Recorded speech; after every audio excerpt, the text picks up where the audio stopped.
So that would be the first thing to check. Did you write the right derivative?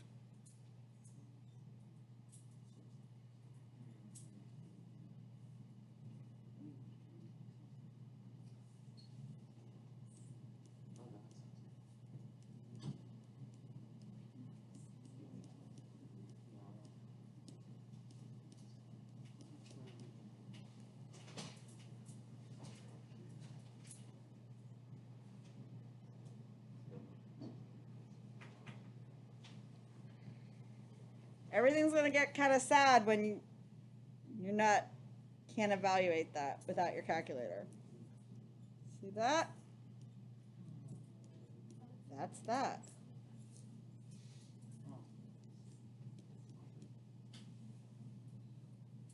You need to know that. Yes. I ignored all plus and minuses? What? Okay. Root 4 is not plus or minus 2, and we'll have that conversation again, but that's okay. So, when you have a root given to you, that's dumb. That's not going to help. If I have a root given to you and I say, simplify that, that is only positive. If I want this to be negative, I have to put a negative in front of it. When I do this, and I do this, it's not this that has two answers.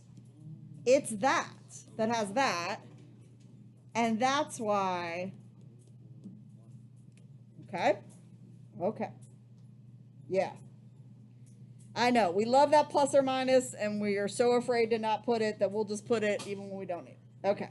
A positive root is a positive root. A negative root is a negative value. If you're solving and you potentially have two solutions, you're going to have two solutions because the square root of x squared is the absolute value of x, not because the square root of 16 is plus or minus 4. The square root of 16 is not plus or minus 4. The square root of 16 is 4. The absolute value of x equals 4 means that x equals plus or minus 4.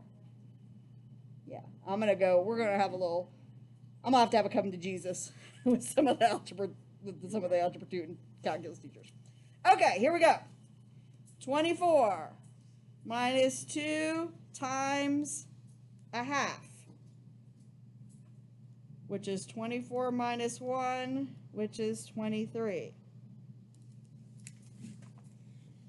If you picked your calculator up, even when you weren't supposed to last year, you better stop doing that. Okay? Because you're not going to be able to do that here. I'm not just the meanest person in the world. If you are taking this course because you want to get credit for this course for college credit, then you got to pass the AP exam. And you can't pass the AP exam if you can't do arithmetic without a calculator. 4 to the negative 1/2, you have to be able to evaluate that. So if you have leaned on your calculator even when you weren't supposed to, start cutting the cord now.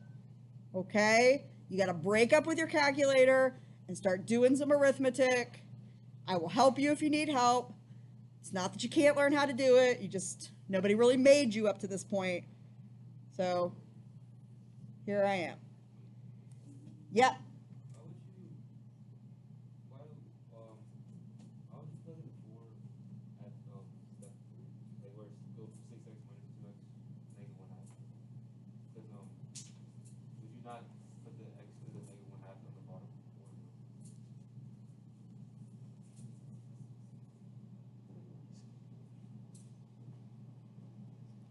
I'm confused by your question. I put the x here, I put my 4 in for x, and then I rewrote that as, because this is equivalent to this is equivalent to this.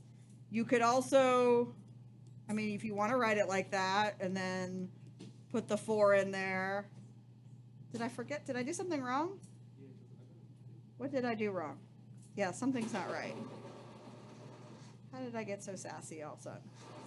No, I'm right. No, I'm right. I hate it when you guys make me think I'm wrong. It's 1. Yeah, right? So it doesn't matter. Okay. That's personal preference. We're not right or wrong.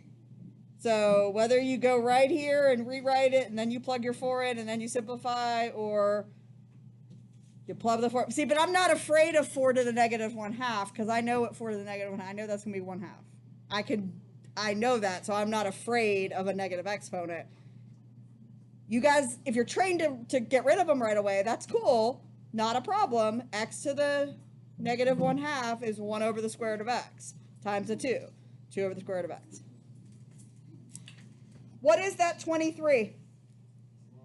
That's the slope. Y minus y1 equals m times x minus x1. The slope is 23. x1 is 4.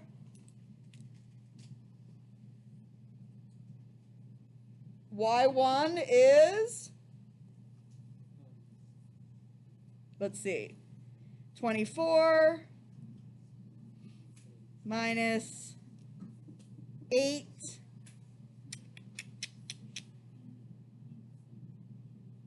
24 minus 8 is 16 12 36. Okay, hang on. Oh yeah, that's 48. Okay, I'm sorry. All right, here we go. See, no good. Gotta write it down. Try to show off, do it in my head, can't do it. Okay, f to the 4, f4, or f of 4. 3 times 16 minus 4 times 2 minus 4. So yeah, 48 minus 8 minus 4. Yeah, how about 36? How about 36?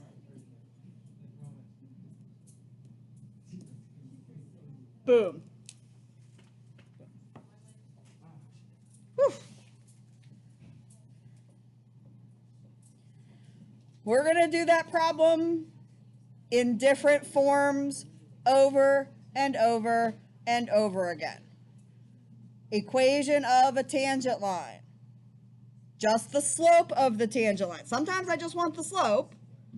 Sometimes I want the whole equation. You're going to know that because you're going to read the problem and it's going to say the slope of the tangent line or the equation of the tangent line. I'm also going to say instantaneous rate of change. I'm also going to say value of the derivative. I'm going to say all those things.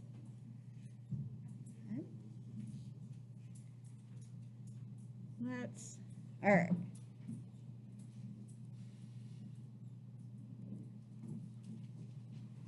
Questions on example 6?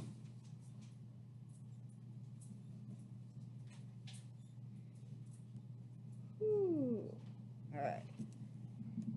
Next page.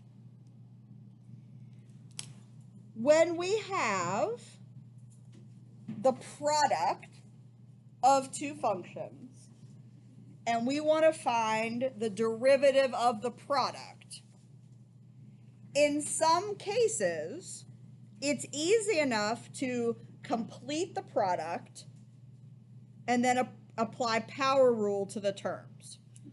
Products and quotients are going to work a little differently than sums and differences.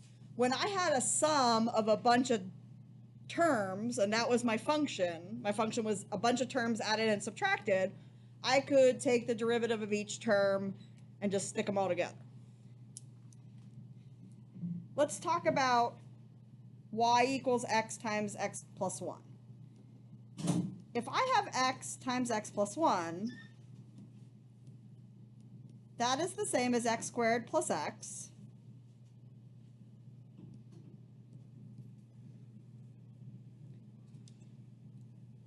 And what would be my derivative function for 2x plus x? Or excuse me, for x squared plus x? 2x plus 1. Yes. Okay. I said it because I was thinking x squared is 2x. All right. So if my function is x squared plus x, which is what x times x plus 1 is equivalent to, then my derivative is 2x plus 1.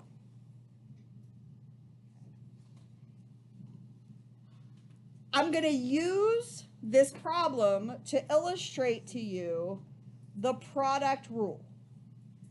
there are going to be problems where there is no alternative other than using the product rule to write the derivative because of the nature of the functions. If you can't simplify the product into a sum and difference kind of expression that you can then take the derivative of, you have no choice but to use the product rule. Here's what the product rule says. It looks at the product of two functions and it identifies those two functions as f and g. So when I look at x times x plus 1, I'm going to call the f function is the x part and the g function is the x plus 1 part. The two factors in the product.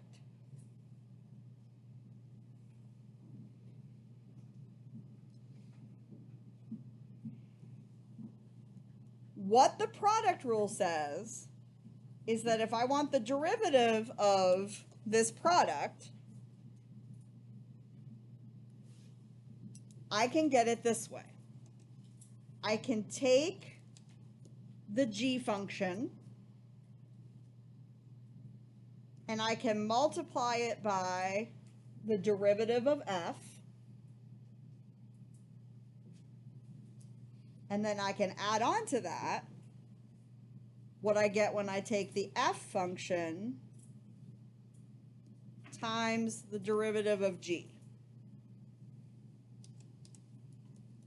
That's the derivative of f, and that's the derivative of g.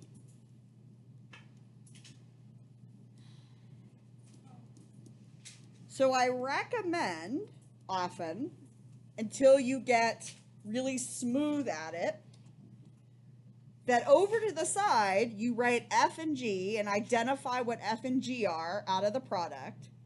And then right over there, I would also write down what f prime and g prime are. So let's do that. If f is the function x, or y equals x, then f prime would be 1. Yeah? Yeah? The derivative of 1x is 1. And if g is x plus 1, the derivative of g is also 1.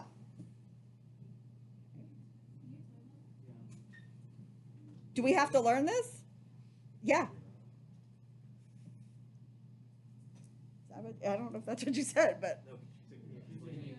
Oh, can I explain it? Yeah, I'm sorry. I apologize. Yes. So if this is x plus 1, all right, so the derivative of x is 1, and the derivative of 1 is 0. Yeah, I mean, before we get, I apologize. Yes, that should be good. Okay. Okay. So for the x function, the derivative is 1. For x plus 1, the derivative is 1. All right, so here we go. Product rule says the derivative of the product is equal to x plus 1, with that's the g part, times the f derivative, which is 1, plus the f part, which is just x, times the derivative of g.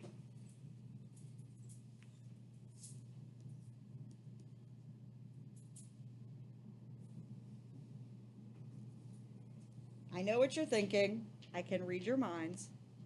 Just stay with me. X plus 1 times 1 is x plus 1.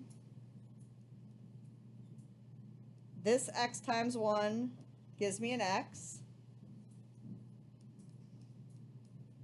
The resulting derivative is 2x plus 1.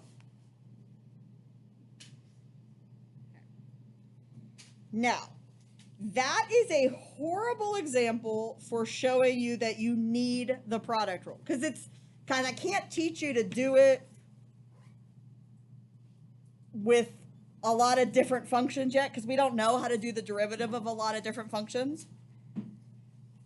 When I have two polynomials like this, yeah, you could very easily FOIL them together and get the derivative, for sure.